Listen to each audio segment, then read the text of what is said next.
Kaixo, hemen gatoz berriro ere euskerazko estreinaldi nabarmenak aipatzera. Prime Videon Fallout telesaila, bideojokoen egokitzapen aipagarrienen zerrendan sartuko nukeen telesaila iruditu zait, Westworld telesailaren sortzaileak diren Jonathan Nolan eta Lisa Joyren eskutik iritsi da. Boltek konpainiak gerra nuklear batek planeta suntsituko duelakoan zenbait babesleku sortu ditu. Bertan, gutxi batzuk soili bizi daitezke, diruduna gehienak. Gainerakoak lurrazalean biziraun beharko dute. Apokalipsi nuklear bat gertatu eta 200 urtetara girotzen da istorioa, 2296 urtean zehazki. Atalak luzeak diren arren, ikuserraza iruditu zait, cliffhanger dosiak dituelako, baina batez ere, erabili duten tonuagatik.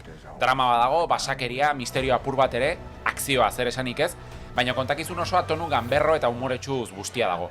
Baita satira sozial apur batez ere, Westworld eta The Boys telesailak uztartuko bagenitu bezala.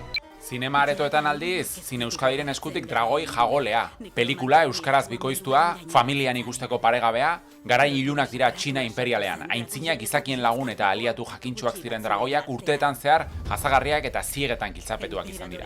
Mendiko gotorleku urrun batean, neskato batek azken dragoiari ihes egiten laguntzen dio, eta batera altxorrik preziatuena berreskuratzeko misio zoragarri batean abiatuko dira.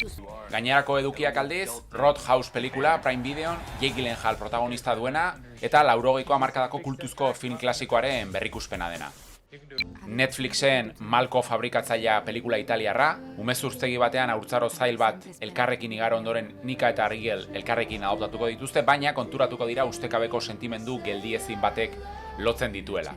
Eta Italiatik mugitu gabe, primeran plataforman pieza paregabeak telesaila. Artisau tailer batean, 5 gaztek errehabilitazio sozialeko programa batean parte hartzen dute, irakasle nahiko erretxin batekin. Irakasleak han ez egotea nahiko luke.